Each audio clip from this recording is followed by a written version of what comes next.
ଆଜି ମୁଁ ମୋ ବୋଉ ଶୈଳୀରେ ଛେନା ତରକାରୀ କରିବାକୁ ଯାଉଛି। ସେତେବେଳେ ଛେନାକୁ ପନିର କୁହାଯାଉନଥିଲା, କି ଦୋକାନରେ ଏମିତି ମିଳୁନଥିଲା, କି ବାହାବ୍ରତରେ ଏମିତି ପନିରର ସବୁ ଏତେ ଆଇଟମ୍ ହେଉନଥିଲା, କି ପକୋଡ଼ା ଫକୋଡ଼ା ଏଗୁଡ଼ା ମୁଁ ପିଲାଦିନେ ଦେଖିନି। ଅବଶ୍ୟ ଆମ ଘର ତ କେଉଁଝରରେ ବାହାର ଜାଗାରେ ମିଳୁଥିବ, ମୁଁ ଦେଖିନି। ଏଇଟା ହେଉଛି ଘରେ ତିଆରି ହେଇଥିବା ଛେନା। ଛେନାକୁ ଛିଣ୍ଡେଇ ସାରିକି କେମିତି କପଡ଼ାରେ ଗୁଡ଼େଇକି ଜାକିକିରି ଏମିତି କରାଯାଏ, ମୁଁ ସେଇଟା ଆଗରୁ ଆପଣମାନଙ୍କୁ ଦେଖେଇଛି। ତେଣୁ ମୁଁ ଆଉ ଦେଖେଇବା ଉଚିତ ମନେ କଲିନି।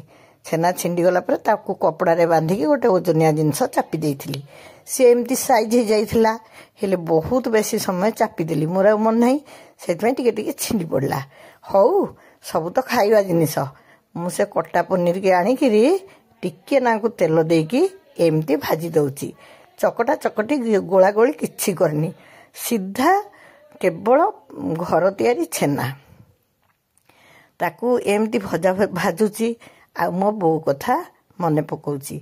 ଆମେ ବହୁତ ପିଲାଦିନୁ ଏମିତିକି ମୁଁ ଦ୍ୱିତୀୟ ତୃତୀୟ ପଢ଼ିଲା ବେଳେ ବି ଛେନା ତରକାରୀ ଘିଅ ଭାତ ଖାଇକିରି ଆଉ ଆଚାର ଟିକେ ଖାଇକି ମୁଁ ସ୍କୁଲ ଯାଇଛି ବହୁତ ଥର।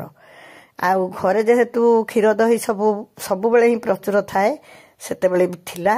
ଆମେ ସବୁ କ୍ଷୀର ଦହି ଖାଇବାରେ ବହୁତ ଅଭ୍ୟସ୍ତ। ଏମିତିକି ପଖାଳରେ ବି ମୁଁ କ୍ଷୀର ଢାଳିକି ଖାଇଦିଏ, ମୋତେ ଭଲ ଲାଗେ, ଏବେ ବି ମୁଁ ଖାଏ। ତେଣୁ ଏ ପନିର ତରକାରୀ କଲାବେଳେ ମୁଁ ତରକାରୀ କଥା କ'ଣ ଆପଣମାନଙ୍କୁ କହିବି, ଖାଲି ତ ମୋ ଘର କଥା ହିଁ ମନେ ପଡ଼ୁଛି। ଆକୁ ଏମିତି ଭଲ ରକମ ଭାଜିଦେବେ। ତାପରେ ପିଆଜ ରସୁଣ ଅଦା ଅଳ୍ପ ବଟା ଆଣିବେ, ସେ କଷେଇ ହେଇଗଲା ବେଳକୁ ସେଠି ଟିକେ ଟମାଟୋ ଗ୍ରାଇଣ୍ଡିଙ୍ଗ କରି ପକେଇଦେବେ। ସତ କଥାଟା କହିଦେଉଛି, ମୁଁ ଏତେ ଭାବପ୍ରବଣ ହେଇକି ରାନ୍ଧୁଥିଲି ଯେ ଟମାଟୋ ପ୍ୟୁରିଟା ଢାଳିଲା ବେଳେ ଆପଣମାନଙ୍କୁ ଦେଖେଇବାକୁ ଭୁଲିଗଲି। ଆଜିକାଲିକା ଷ୍ଟାଇଲରେ ଆପଣ ଟିକେ ଟମାଟୋ କ୍ୟାଚଅପ୍ ବି ଦେଇପାରନ୍ତି, ଟମାଟୋ ସସ୍ ବି ଦେଇପାରନ୍ତି, ମୁଁ କହିପାରିବିନି। କିନ୍ତୁ ମୋ ବୋଉ ବି ଟମାଟୋ ଗ୍ରାଇଣ୍ଡିଙ୍ଗ କରୁନଥିଲା, ପୁରା ଗୁଣ୍ଡେଇକିରି କାଟି ଦେଇଥିଲା। ଆଉ ମସଲା କଷା ହେଇଗଲା ପରେ ସେ ଗୁଣ୍ଡ ଟମାଟୋକୁ ପକେଇ ଦେଉଥିଲା। ମୁଁ ଟିକେ ଏବେର ବୁଦ୍ଧି ଉପଯୋଗ କରିକି ଟମାଟୋଟାକୁ ଗ୍ରାଇଣ୍ଡିଙ୍ଗ କରିଦେଇଥିଲି। ତାପରେ ସେ ସିଝା ଆଳୁ, ଭାତରେ ବୋଉ ସିଝା ଆଳୁ ପକେଇ ଦେଇଥାଏ, ଆଳୁଟା ସିଝି ଯାଇଥାଏ। ଛେନା ତ ସବୁବେଳେ ଘରେ ଥାଏ, ଏମିତି ଟିକେ ଚାପି ଦେଇଥାଏ।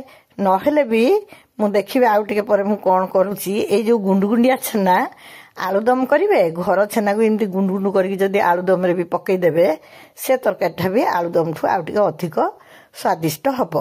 ତେଣୁ ମୁଁ କାଟିଲା ବେଳେ ଯେଉଁ ଭାଙ୍ଗି ପଡ଼ିଥିଲା ଛେନା, ତାକୁ ବି ମୁଁ ଏଇଠି ପକେଇଦେଲି। ଆପଣମାନଙ୍କୁ ଏକାଥରେ କହିଦେଲି, ପୁରା କମ୍ ଛେନା ଥିବ ଘରେ, ଆଳୁଦମ ଯଦି ଆପଣ କରିବେ, ସେ ଛେନାକୁ କ'ଣ କରିବେ ବୋଲି ଭାବୁଥିବେ, ସେ ଗୁଣ୍ଡ ଛେନାକୁ ଆଳୁଦମ କରି ପକେଇଦେଲେ ବି ଭଲ ଲାଗିବ।